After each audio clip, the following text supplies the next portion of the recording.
Welcome to the Next Fix podcast, where people are looking to the horizon on what comes after they've gained traction in sobriety. They've seen and embraced the light at the end of the tunnel there, and that light at the end of the tunnel is success in sobriety. And today we've got Jeremy Eichenberger, an author, a very ambitious man with his thoughts, and he has, like many of us who've gotten sober, have an epiphany, if you will. And so, Jeremy, how you doing, brother? I'm doing great, man. Thanks for having me. Yeah, fantastic. I'm glad we can make this happen. And so, before we get into your book, right, the Odyssey of Oddities, right, we want to know, the audience always likes to know, like, you know, what makes you one of us? What makes you one of us recovered, pieced back together individuals, this rough and tumbled family?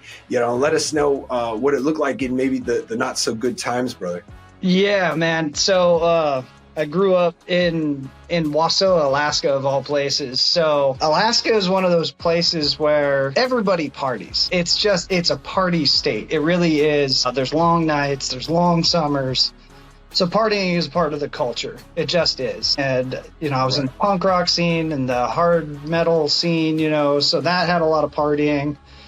And then, you know, I got into oil and gas and heavy construction, and there's a lot of partying in there, you know, so it was a part of the culture. Like, that's just what like a work hard, you know, work hard, party hard. Yeah. Like, there was a point where, like, I couldn't go to an event and not drink because that's what everybody was doing. It was push, you know, and with drinking, then there was this and then there was that, you know, and then it's like, hey, let's check this out and see what happens, you know. So I'm a very curious person, so I did, you know. And then, I lived in basically a flop house with 9 dudes who were all broke, so we drank and partied like degenerates, and, you know, so. Now, are we talking like, how far down the hole are we talking? Are we talking like slamming heroin, or are we talking like just a lot of booze, or what? No, I never got into needles, man. Needles have always freaked me out, even though I'm covered in tattoos. You know. Yeah.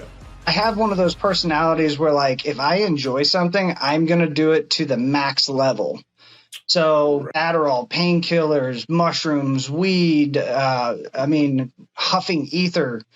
At one point, we procured 2 industrial tanks of laughing gas, and we strapped an electric full-face respirator to it, and you would just take a 30-second hit of this. Yeah.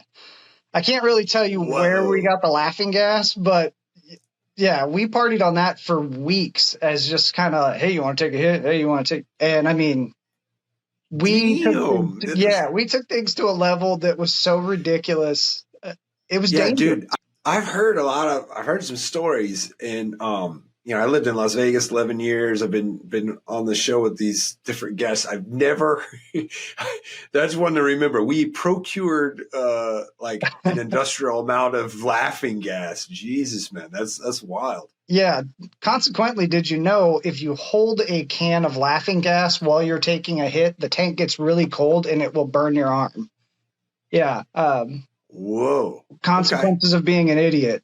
And now you're high and you're trying to like register, like, you know, that I'm being like, what's burned happening. actively. This thing's like, and then you're like, wait a second, am I just like super high, or is this thing getting like ridiculously cold, and then it's too late, you burned up? But yeah, it is. I mean, when I say a level of ridiculous was achieved, I mean, you know how when you play Xbox or PlayStation, you get like achievement stars? Like, I'm checking those things off 100 a day of just the level of ridiculousness that we'll do. Because we were a group of one-uppers. Like, okay, well, you can do that. Well, watch this, you know? Right. And I mean, it was fun. It was fun. It was chaotic. But at the same time, clearly not responsible, not safe, not smart, you know, and that's hindsight 2020. I'm 42 now, and I think of going out binge drinking with the guys, and I'm like, oof, that sounds like a 30-day hangover, or, you know. Right. Tripping on shrooms all night, staring at Christmas lights downtown Anchorage. You know, it sounds awesome. It's a great story, but now I'm thinking, oh, the next day is awful. all the time, Yeah. every time. You're in your 40s. You're in your Yeah. 40s, brother. You know, I just physically get tired thinking about those adventures. I need a nap just talking about it now. You took the words out of my mouth. I say that all the time, you know, like if I used to be like the guy, you know, I'd fight anybody. I'll kick your ass. It's like now even thinking about saying it makes me want to take a nap. I'm like, would I rather take a nap or like fist fight a person, or would I rather, you know, drink a lot or take a nap? It's like nap wins now, like a lot. Yeah, man. And that was the thing, is like, loved fighting, loved me a good bar fight. Now, nah. I mean, traditionally, traditionally, if it was your birthday, you had to have a black eye before the end of the day. Like, that's how we rolled. Like, if you didn't, it was worse, you know? So it was like, hurry up and get it now and run around with your black eye. And who makes these dumb rules? I have no idea, but those were the rules, you know? So, yeah. So, all right. So now you're in flop houses. Your life clearly doesn't have much direction. Am I right? Like how bad, like when did you start thinking like, oh shit, I better do something here. Better make a move. Yeah. Getting like, so that was the crazy part, is like, I actually got a full ride scholarship to New York Film Academy, and I got scared and didn't go because I was so unsocialized outside of my core group that that was one of the opportunities I was talking about, is like, that was a great opportunity for a kid with nothing. You know what I mean? But yeah. You know, I got scared and I didn't go, you know, but you know, when it started getting kind of rough, I mean, it wasn't really bad until I got hurt. I got hurt in 2009, and that's when it fell completely off the rails in 2009. Life just became unmanageable. Why'd you get hurt? What the Fell off the scaffold, broke my back. Yeah, 25, work injury, lost the ability to walk. Here's a whole bunch of painkillers, you know, and going from a party kid to, you know, experimenting and having a good time and life is fun, to consistently having 250 Vicodin and muscle relaxers and like with no direction. Like, here, take these. They're going to make you fine. But, yeah, let me tell you, our stories align there big time, because I've got a bunch of metal in my leg. It was like a 4-wheeling accident up in Utah. I go to the doctor, and this was like 2010. So, you know, close to the same period of time. But it was like they gave me enough painkillers to kill a rhinoceros, man. Right. And it was like, I mean, not like, oh, do you have a history of heart disease? There was no question in sight. It was like, here you go, instant addict. And then not only are you addicted, but you have this green light. You're like, oh, this is my medicine. And it's like, bullshit. That's pharmaceutical heroin. And it's the best opiate that you could find. Oh. And we're giving you a bunch of it. And so like, you have this green light to be an addict. I mean, it's not like that any longer. I don't believe it's not as easy to get them. But like, I mean, during that time, what the hell, man? Like, there was people in that doctor's office just shaking, you know, because they are full blown addicts. I mean, instantaneously, man. My people that know me are like, that's when it happened. You hurt your leg, you went to the doctor, boom, you took like a hard left. And so I feel you on that part, man. So, but now your back is hurt, you're immobile, you've got a ton of drugs. And then so obviously, and the green light to take them. Am I right? Yeah. And that was kind of the downfall of the whole thing, because I had never done work comp, right? So I had always prided myself on, I had built a career off of being just a regular kid from a you know, not a great neighborhood, but I worked hard. I got to where I got, you know, working hard, to having nothing. Like, and then I'm fighting this company that I had worked for, you know, and done things to help them grow their business. And they were like my worst enemy. I mean, they had people following me. They had people like, you know, coming and visiting my house and fighting my case. And meanwhile, you know, I'm taking the meds like the doctors are prescribing, which he gave me like anxiety medication and a painkiller and a sleep aid and a muscle. So I'm high as a kite all the time. I'm losing my mind, and my mom, is super scared, rightfully so, but had never dealt with this. You know what I mean? Like, she had never dealt with this kind of thing, and at the time, I mean, my son was like 2 years old. So I had a 2-year-old, and I'm high as a kite, and I have no income. I don't know how to do any of this stuff. And that's when the depression and the just, Yeah. And it got so bad and so dark that it just compounded, man. It was like watching, a car crash. Like, you can't just pause it and rewind, It was like, all right, well, this is happening now, so let's just keep going, And Right. yeah, it got rough. It got rough real quick, and there was no controlling it. Like, it was just because it went from the fun and partying and silliness and kind of a scolding from my parents every once in a while to this maniac that was just unreasonable. Like, I didn't even know who I was. Right. And you shared with me something before we hit record. It was I felt like it was really powerful. And it has to do with your 2-year-old, I believe. When things got dark, I mean, you had mentioned like you were writing letters to your son. Am I right? Yeah. I actually, because when you're on that kind of trajectory, like, the real part about the realest thing you can come to grips with is that it will kill you. 100%. Mortality rate is 100% if you don't fix it. There's not very many addicts that ever, I'm good, it's a small percentage. So, for me, I didn't want my kid to ever feel like guilty, or I didn't want him to feel like it was his fault or whatever the case may be. So I started writing these letters and I still have them, but and I mean, they're poorly written. They're pretty angry. They don't make sense, but they were letters, kind of explaining that, hey man, don't blame yourself. Look, I did this to myself. Like, this isn't your fault, dude. At no point can you blame yourself for this. I was already in trouble, and then you came along, and I should have changed, but I didn't. You know what I mean? Right.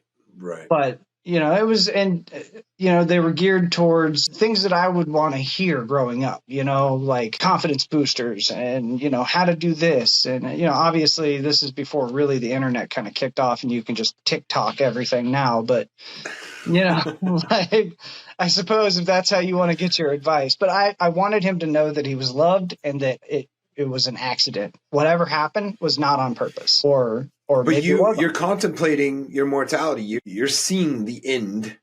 No, realistically, it's not looking good. And yeah, I mean, whether it was by somebody else, by design, by overconsumption, or by just and to be dark, I wanted to die. I wanted to stop hurting so bad. I wanted to die, and I kept surviving. I kept living, which was like a real pain in the ass. I mean, right. Because then the next day I would just get up and I'm like, still here.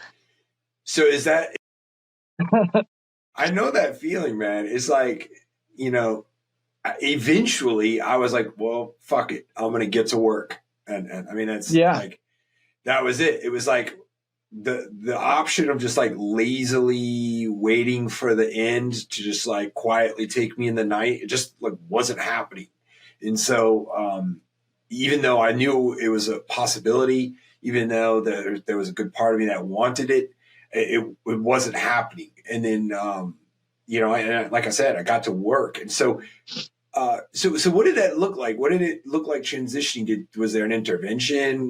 Did you just like, was there one day, or what did it look like when you flip the switch, if you will, or headed the other way? There were several opportunities where people tried to step in. And I talk about this in the book because that stage of my life, like, if you even feigned like you cared, I would punish you. I would do whatever it took so you never had that conversation again, which is horrible. And I feel bad about it now, but like I was not ready to hear anybody tell me anything. You know, that went on for years, man. I lost a lot of good friends during that whole thing. I buried a few friends, and you would have thought that would have wised me up. You know, I heard from the old school guys telling me, look, man, you're going to die. You got to change. I had lacked respect. I lacked respect and compassion for anybody else because I didn't see them as like me. Like I was an island all of my own. You don't understand. This is the worst thing that's ever happened to me. How can you even identify? I couldn't even wrap my head around how anybody could be in my shoes because they were my shoes and you just don't understand it. And that was kind of my approach for the longest time, man. You know, and then I got through all the injury stuff, man, and I got an opportunity to move to the lower 48 and got back into the oil and gas business, making a shitload of money. So then that made it even worse. My arrogance like skyrocketed, you know, because I'm making crazy amounts of money and I can afford my habit. So it's like, well, what do you know? I can afford this. Don't be a hater. You know what I mean? Right.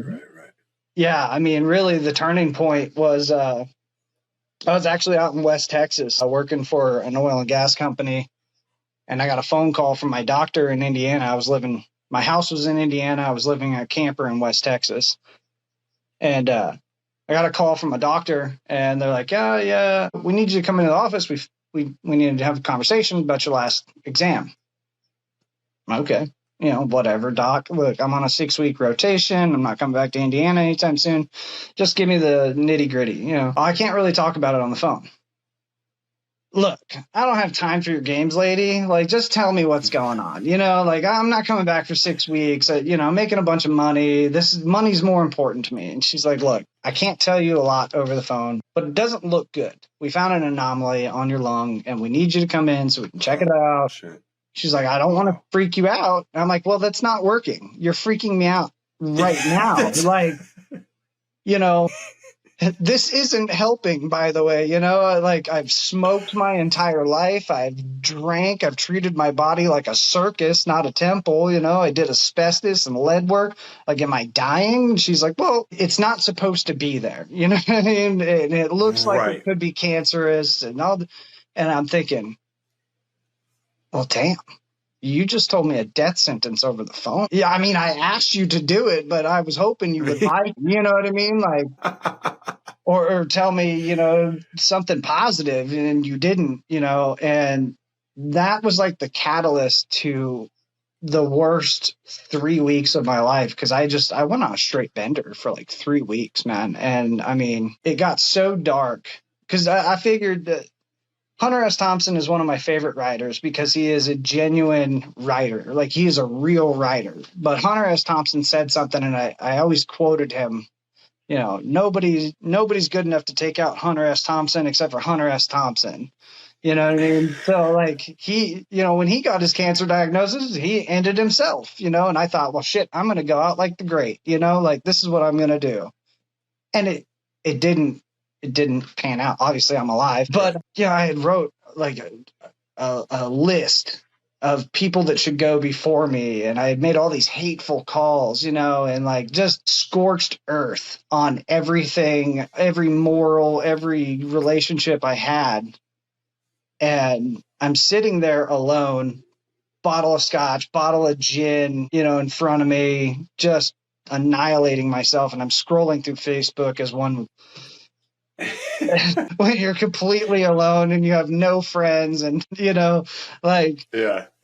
And I'm sitting there shit faced and I came across this guy and I don't know if you know him or not, but his company is I'm a Comeback. So, oh, damn, now I'm drawing a blank on his name. It'll come to you. Yeah. Anyhow, his company is called I Am a Comeback, right? And I'd heard all these like guys on the internet talking about, oh, you know, get control of this and alpha dog, you know, you man up, take care of your responsibility. You need the 6-week Navy dog course and you're going to jump out of helicopters and drink cobra blood and you're no longer going to be a drunk and an asshole.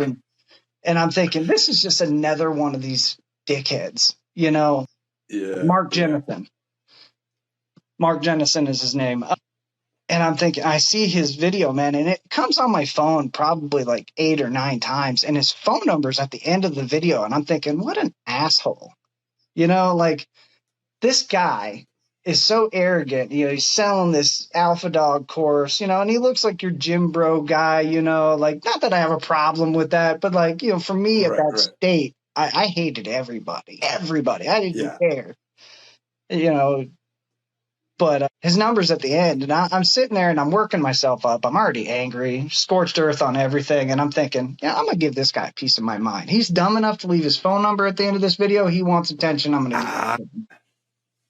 Yeah. So I rehearsed. I sat there and rehearsed in my drunken mind. And I'm like, I'm going to get this guy so good. I'm going to tell him off, and he's going to learn a lesson. And so I finally call.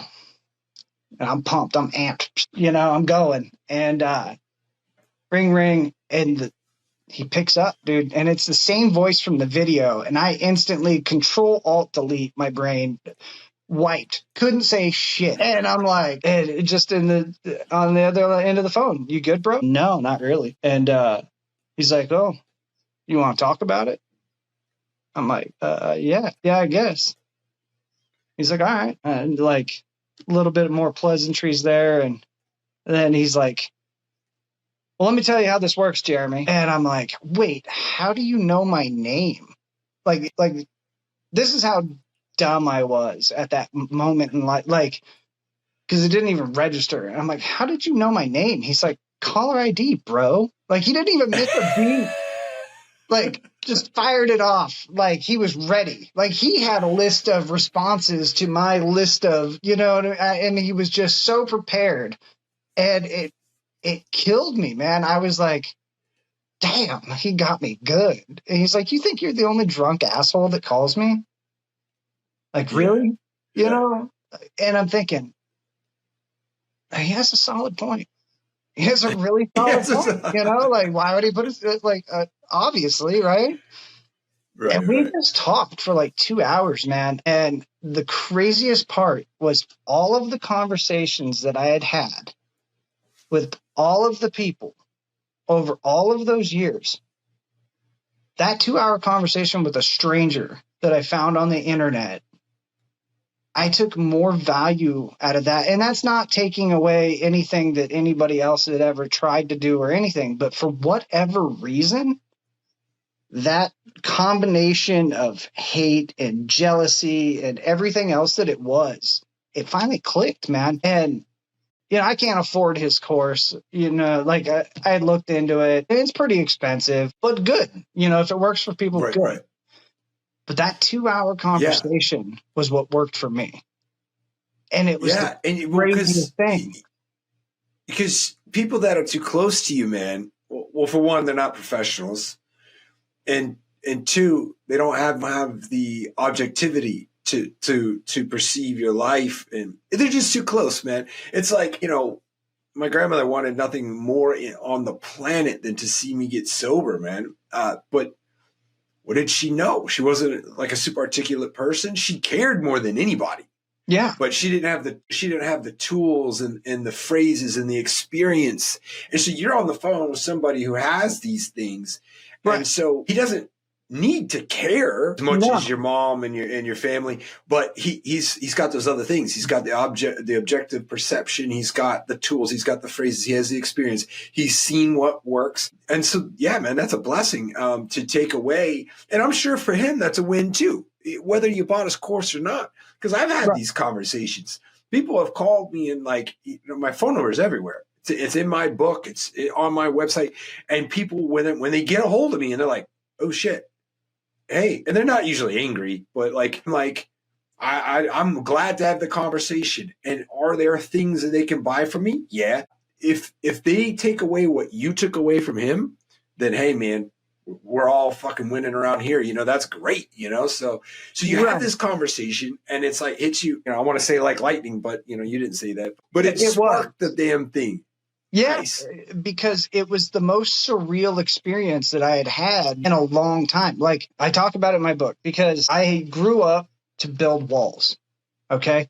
I built walls and I fortified everything that I cared about and hid it. And in social circles, like social circle A, like I would wear this mask for this. I would be the guy that you wanted everywhere we went. And that was how I kind of skated through life, so I never really had genuine connections with a lot of people. And, I had buddies that have read the book from back home. They're like, wow, I never realized that you thought that way. And I'm like, yeah, I know, I hid it. Like, right. I hid So it now for how a good did reason. so then what did you do? Like, I can't imagine that it was just like the one phone call and then you never did anything again. Did you get any?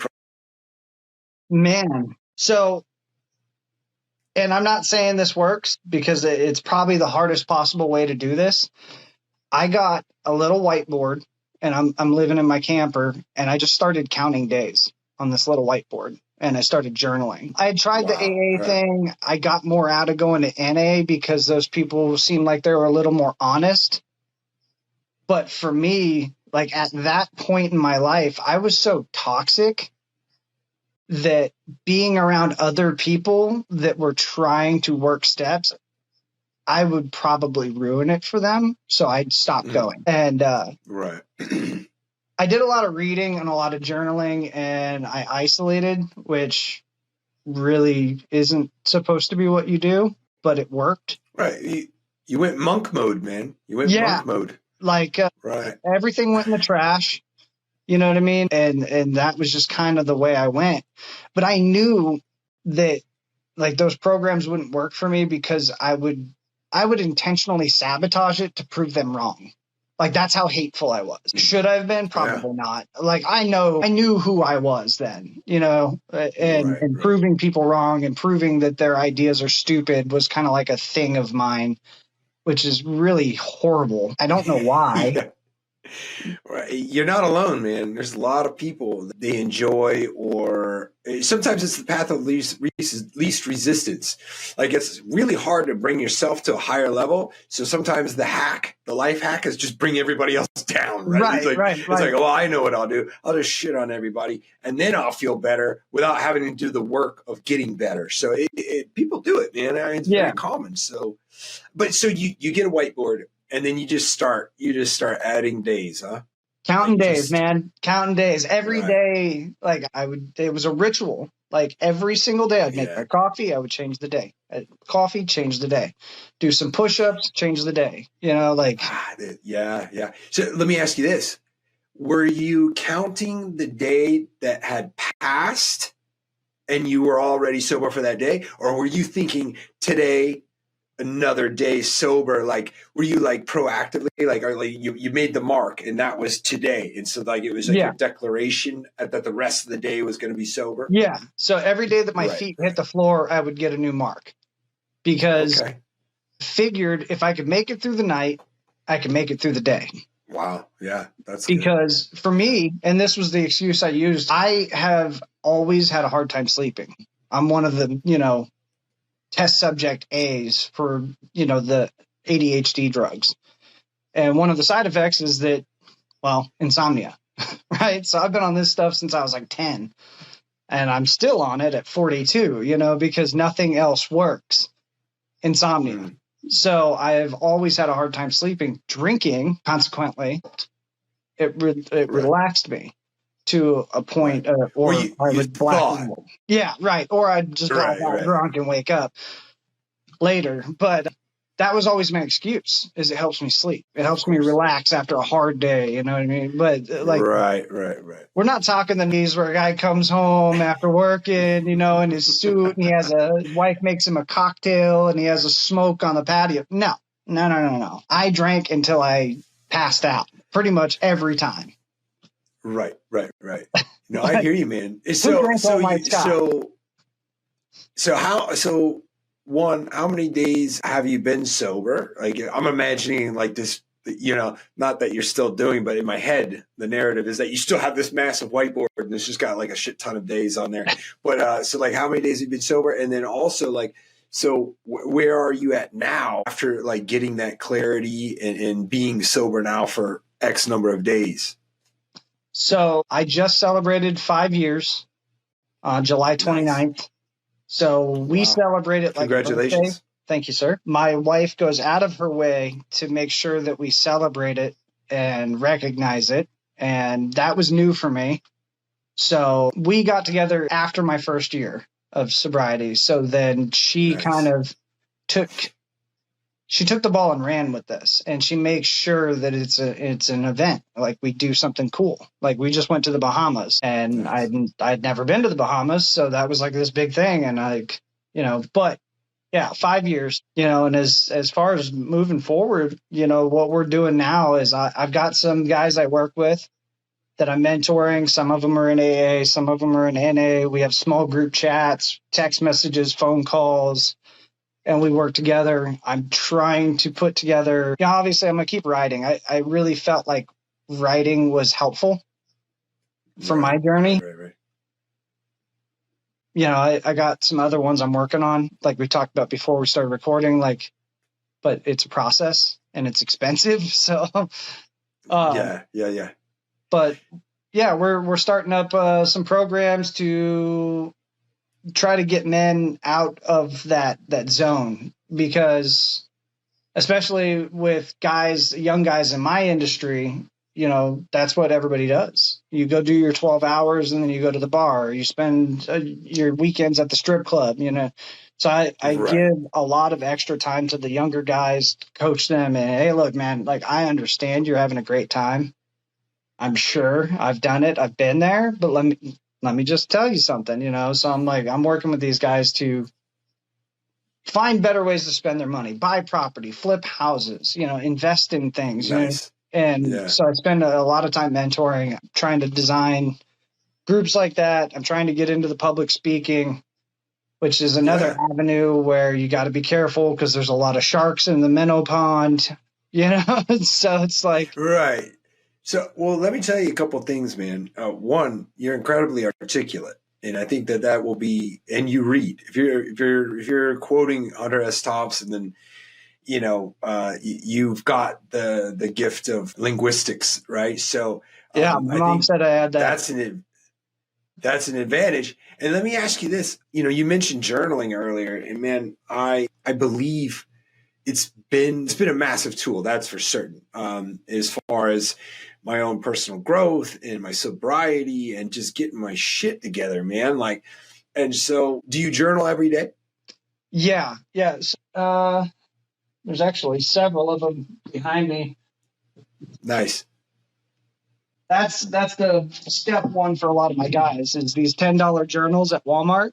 I'll give them a journal and I'll give them a good pen. And that's a big one, man, because every day I either put it in as a text note or I'll send a text to my wife of something I'm thinking, or I'll write it down on a piece of paper or write it in this journal or whatever I have to do to get that out. Awesome. Like whether it's a win, whether it's a failure, whether it's a criticism, just a random thought, or, I'll write stories down, stories that I had forgotten about, because I don't know if I could accurately say that drinking and drugging suppresses memories, but it did for me. Right. Like I've read studies on both sides, I know it destroys the way your thought process is, but these stories will happen in my head, or somebody will remind me of something. And I'm like, damn, I should have put that in the book. So right. I write those down, and just every day, man, every day. I love it. I love it, man. It's so critical. And so the one does several things, but that's great that's like a very first effort, because it's relatively cheap. You know what I mean? You can get you can write down, you just need pen and paper. You don't even necessarily need a journal. You can use your phone. But Tim, just getting that space from your thoughts, to me, it was, again, as I mentioned earlier, the objectivity. It gained that objectivity by writing it down. It was like you took a little step back from the opposite, and you can observe. Yeah, you take a little bit of a step back when you write it down, and it could be anything. I think too many times guys in, say, like the oil and gas industry, and they're they're workers, and they think that like journaling is like, oh, you're just crying on a piece of paper and talking about your feelings Yes. or something. But it's a tactical advantage to gain the objectivity. And so, putting these tools into place, as you clearly have, man, I can see it. I can see it. And it turned into a book, and it's going to continue turning into all sorts of different resources that you can offer, whatever they look like, courses, other books, content, whatever it comes out, man. I mean, you're armed with information that came from your own thoughts, and then you're finding different places to put it, man. I think that's genius. I love that, man. And so, yeah, dude. Now, the Odyssey of Oddities, like tell everybody, like, kind of like the 30,000 foot view version of the book.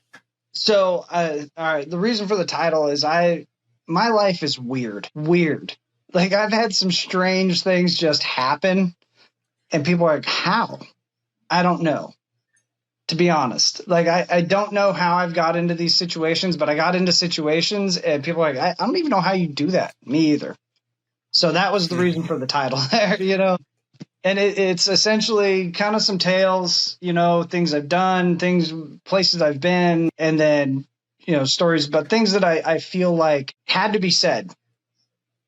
But then at the end of them, it's kind of like I'm reevaluating them, and I'm giving my own input on those scenarios and how I could have changed them and impacted them, because I wanted it to be a message to younger men that, look, man, I did all of these things and I'm still here.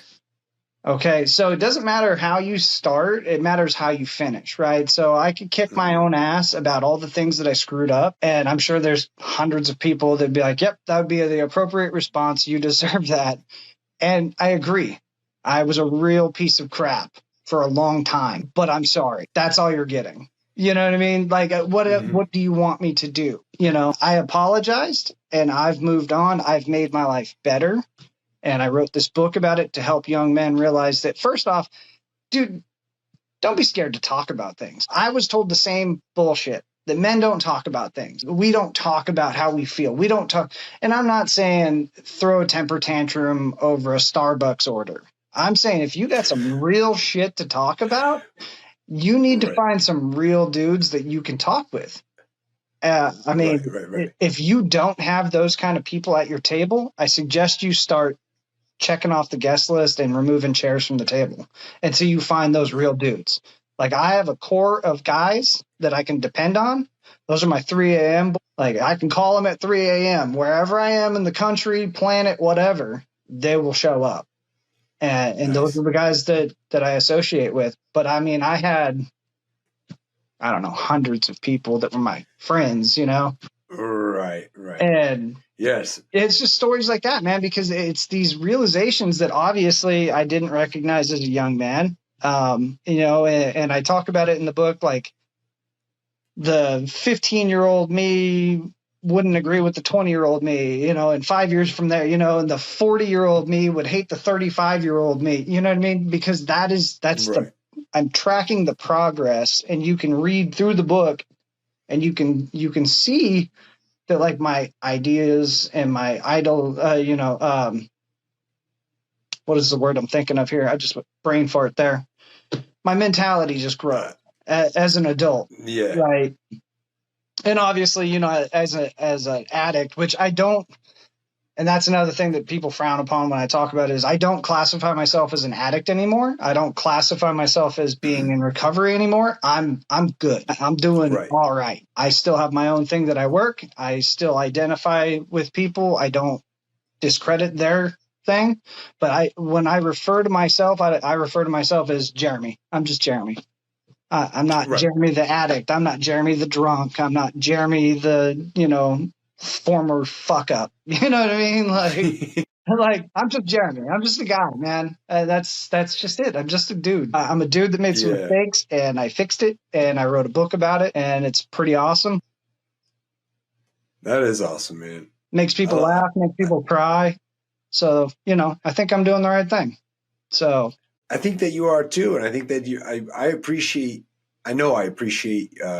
your candidness And that goes a long way because the fear, and you had mentioned earlier in this interview, you rather started by the person that wouldn't go to school in New York and take the opportunity because of fear. And I think that fear started stacking on itself, and then you ran into some unfortunate circumstances that equaled this unfortunate addict. And then, but then you flipped that equation around and you started working towards, an ideal future for yourself. And I think that now you're pulling yourself toward that future, and that's a glorious thing. Yeah. And I think that, man, I think that the story is super powerful, man. And so, let the audience know, like, where can we find you? What's the best places? And I'm, of course, going to put this all in print when we publish a show and all that, but like, just give everybody the heads up on what socials or what websites they should be looking for. Okay. So my Facebook, my personal Facebook is public because I'm a content creator, I guess. Right. So you can reach me on there. That's the easiest way because my last name is horribly hard to spell. And then, there's an author page for an Odyssey of Oddities, but it's really long. So I haven't got much traction over there because people don't want to type all that out. That's all right. Yeah. On Instagram as Defiant Sons. It's a brand that I've been working on building. YouTube, same thing. Book is on Amazon, Barnes & Noble, Thrifty Books, eBay. Somebody's got it on eBay, Right. But any of the socials, man, contact me through there. I'm always looking to meet people and do things. Sell books, obviously. That'd be great. Well, I mean, hey, for shits and giggles, man, go ahead and spell your last name. It's Jeremy Eichenberger, right? Yeah.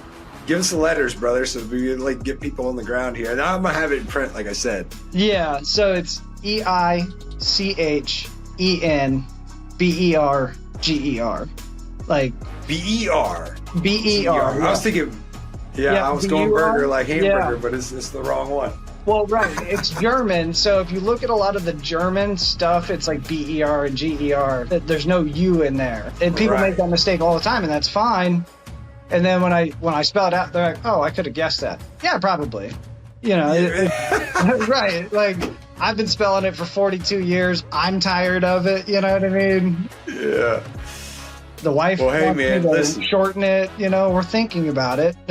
Hell no, man. You got to keep that thing as legit. I love it. But yeah, we're actually Amazon is selling the book on sale finally. So it's actually cheaper than when it originally released last year in June. Thank God, because now we seem to be getting some traction.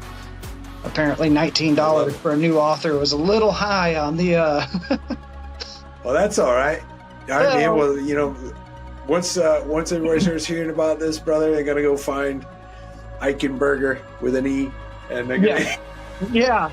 If you just type in Jeremy Eichenberger on Amazon, it pulls up the book. But if you go on there and try to type in Odyssey of Oddities, it pulls up Homer's Odyssey and some other random things, and then my book's like fifth down there for whatever reason. Got it.